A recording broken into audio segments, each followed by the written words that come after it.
We've been talking about humble pie and what it is to eat a slice of humble pie. I ate a lot of it this week. Anyone else? Apologies, I was wrong. I made a mistake. A lot of humble pie this week. You know, Jesus is a master teacher. And I'm always in awe. Because in my family, teaching is the family business. My whole family, educators. All our family friends, educators. I taught before ministry. I like to think I know a good lesson when I see it until Jesus teaches. And then he blows it out of the water. Nothing else compares. Today's scripture lesson is masterful. Jesus is teaching his disciples on the way to Jerusalem where Jesus will be killed. In this chapter, Jesus' earthly life is nearing its end, so he's getting in some very crucial lessons. So he tells this parable, this story of a Pharisee and a tax collector. And no matter how you slice this story, it feels a little like a setup. Pharisees are religious leaders, and tax collectors are considered thieves of the enemy. So it should play out Pharisees winner, tax collector loser. Pharisee good, tax collector bad. But it doesn't. It's like one of those bad multiple choice questions you teachers out there put together where the choices could be a little misleading.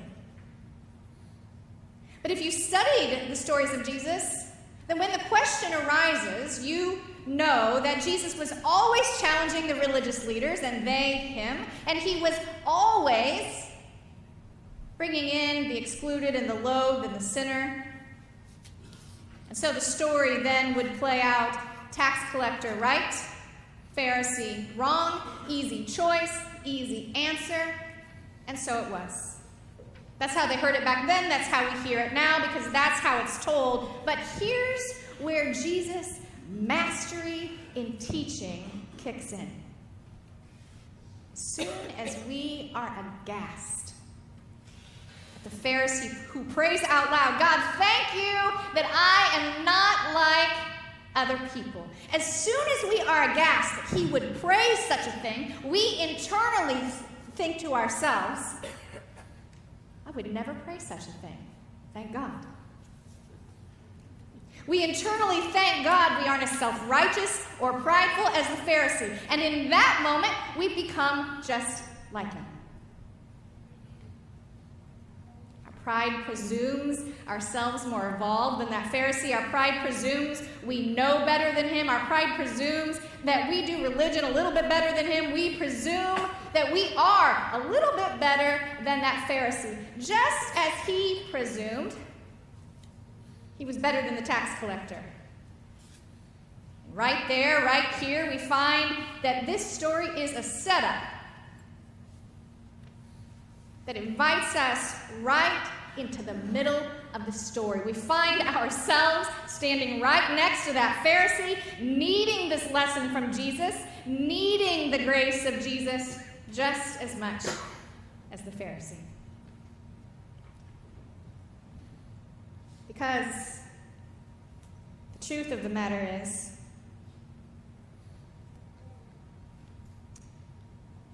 the Pharisee isn't a villain. He's a human. He's just like us.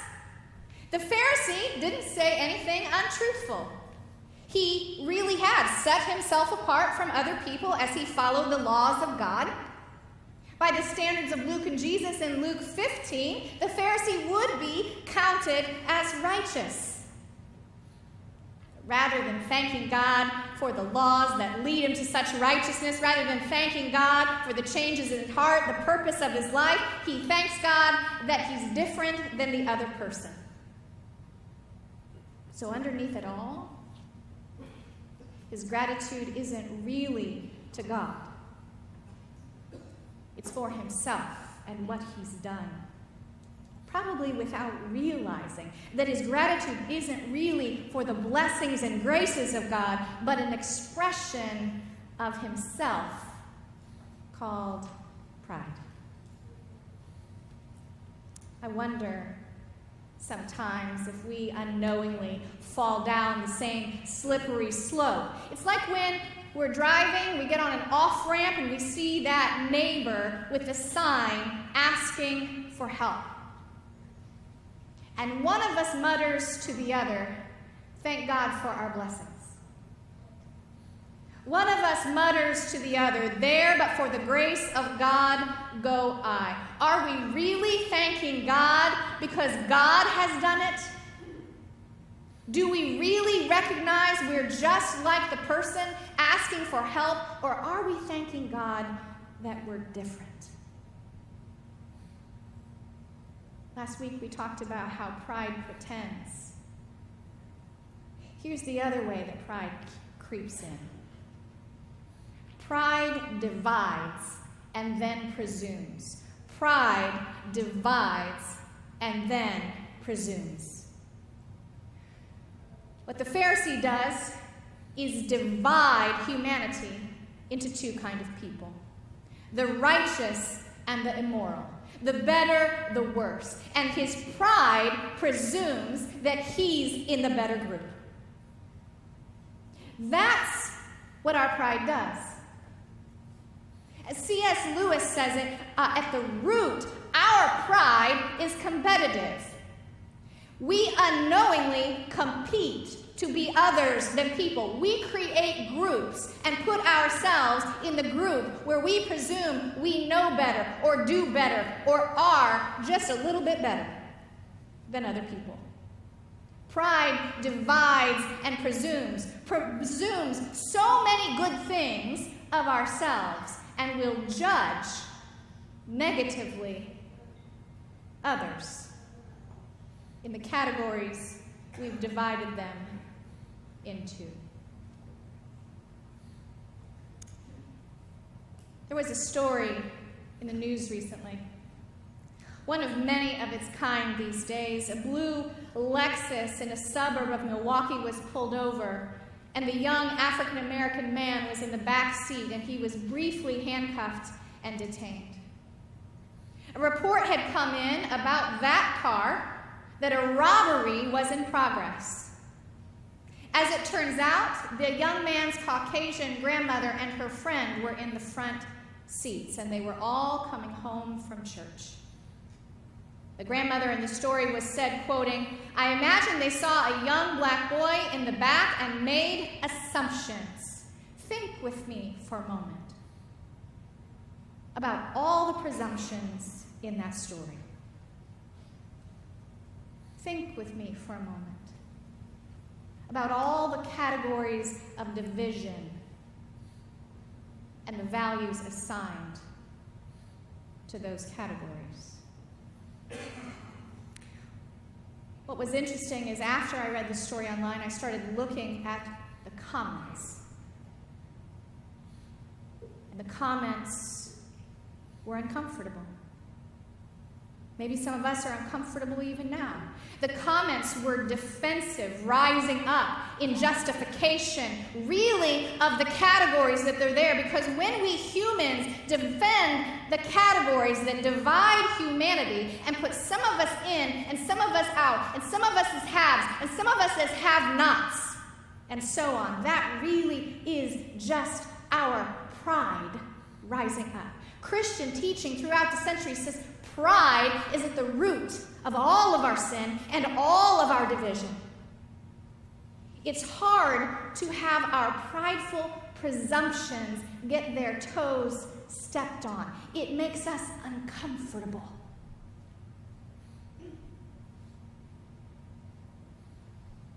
But that's exactly what Jesus does in all of his teachings. He stepped on the toes of people's pride and made them uncomfortable. He did it over and over and over again. For instance, when the adults put children in a lesser category in the stories of Jesus, he said, "Humble yourselves, adults, and become like them. Then you'll enter the kingdom of God. Then you will be great." When hierarchy put women in a lower status or role, the women were included in Jesus' work, in his story, to the point that Mary was the person he came to, and she was the first to preach the resurrection gospel. When the poor were belittled and judged by the affluent, Jesus invited the poor to dinner, held up their gifts as exemplary, and leveled the playing field. And when judgment came against the sinner, even unto death, Jesus stood in front of the accused, looked at her accusers, and said, "Which one of you is without sin?" And when ethnicity or race was used to judge someone as outsider or lesser or other, as with the Syrophoenician women or the Samaritan, he held those neighbors as examples and teachers of the faith. Over and over, with clean and unclean, righteous and unrighteous, the good and the bad, the powerful, the weak, for every category, listen closely, for every category, pride created to elevate some and lower others.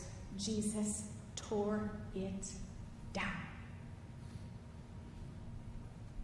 He tears down our divisions and challenges our prideful presumptions. So here's the question of the day. Remember last week we said that we didn't need to be perfect. We just wanted to be in a community where we could be honest. Remember last week we said we would talk about hard things together. Remember last week we said we would get really honest with God and ourselves. Here is our chance. Where does your pride divide and presume? Where does your pride divide and presume? Where do you presume with your comments on Facebook, in your judgments of others? Where do you presume that you or your group know better, that you do better, that you are a little better, that you make better choices than some others? In other words, what judgments do you find yourself making of others that lowers them and in turn elevates you? Because here's the good news this morning. It's Jesus who comes to free us from the walls of the categories that we raise between us. It's Jesus who comes to free us from the fear that drives us to conquer and compete and hate. It's Jesus who comes to free us from all the work we do internally, externally, to make ourselves greater than others. It is He who comes to free us in grace. Over a year ago, Ken Parker joined hundreds of other white nationalists at a rally at Charlottesville, Virginia. That day he wore a black shirt that had 2 lightning bolts emblazoned on the side, a sign of a neo-Nazi group. After the rally got violent and someone got injured and even died, he was on his way back to the car and he was dehydrated and physically struggling.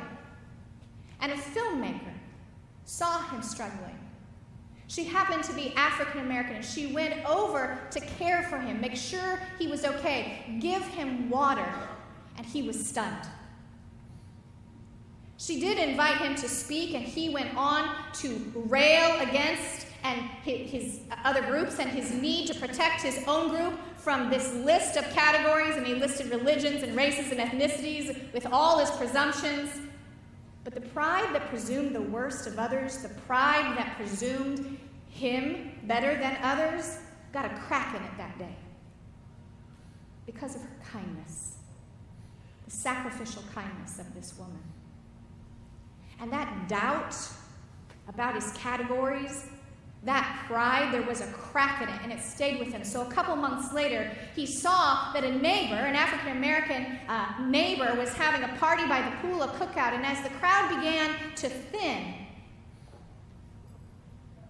Parker approached the man, William McKinnon III, a pastor at All Saints Holiness Church. Parker knew there was something different about that guy. He just didn't know what it was. And they sat down, they began to talk, and Parker began to ask all his questions. They met again. Parker began to ask more questions. And then the pastor said, "Why don't you come to my church for Easter Sunday?" And nearly all African-American church, and in he went, and Christ met him and did something. And 6 years after joining the KKK, 7 months after the Charlotte rally, Parker decided he'd had enough. And after months of mentoring and praying and studying, he eventually stood up in front of that same congregation and gave his confession and his testimony. And he stood before this beloved group of people and he said, "I was a grand dragon in the KKK. He said, but then I joined a group that hated even more. I joined the neo-Nazi. He said, I watched their jaws drop, and I watched their eyes bug out, and I expected to be run out the door." And he said, afterwards, this amazing community greeted me and loved on me and hugged me and encouraged me. And because of Christ in them, my life was forever transformed. A month later, he did away with the KKK robe and he put on the robe of baptism. Surrounded by that same congregation and his pastors, he was dunked into the water of baptism. He was met by Jesus Christ, and Jesus Christ began a good work in him to free him from the walls of the categories he raised between him and others, free him from the fear that drove him to be angry and hateful and compete and defend, free from the pride that tried to raise him up and lower others. He came that day knowing he was just an ordinary person, a sinner, deeply in need of God's grace. And God's grace washed over him. God's grace found him. God's grace saved his life.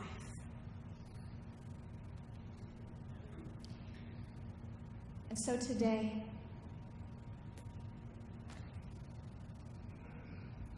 we see the Pharisee standing there and the tax collector that's standing there and us standing right next to them. And we see there before God, the tax collector standing right next to the Pharisee humbles himself. So worried about the grace he needs from God that he drops his categories. He drops his presumptions. He just gets down on his knees and he gets honest. And he just says, God, I am a sinner. Have mercy on me. Because humility has no need to judge or compete. Humility just confesses all our needs before God. And that humility is what Jesus in the story calls righteous. And God's grace flows to him. Today, his grace flows to you, ready to free you even further. Free you from the walls and the categories that you've raised between you and others. Free from the fear that drives you to compete, to be better than others. Free from the pride that tries to build you up and lower others. If today we will pray again in all earnestness. Last week I challenged you with the same prayer. If we will come before our God, even kneel, day after day, 30-day challenge, and pray, have mercy on me, an ordinary human, just like everyone else, a sinner. For your grace, O God, finds me and saves me. And the love of Jesus Christ and the grace of God will do what it always does. It will slowly begin to turn our pride to humility. And humility opens our lives to the work of grace. Today, once again, grace is yours. Have mercy on me, a sinner, O Lord, for your grace finds me and saves me. In the name of the Father, and of the Son, and of the Holy Spirit.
Today, as we come to this time of offering, I want you to know that the flooding is occurring in the wake of Hurricane Florence, and Methodists are on the ready.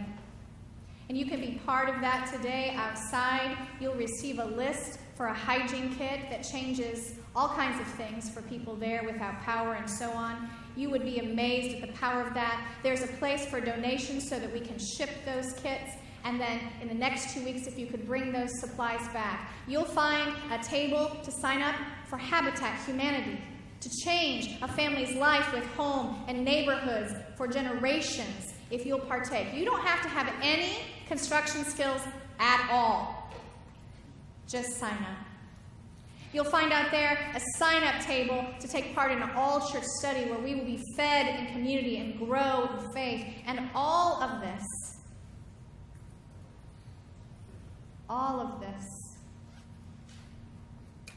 is because of your faithfulness.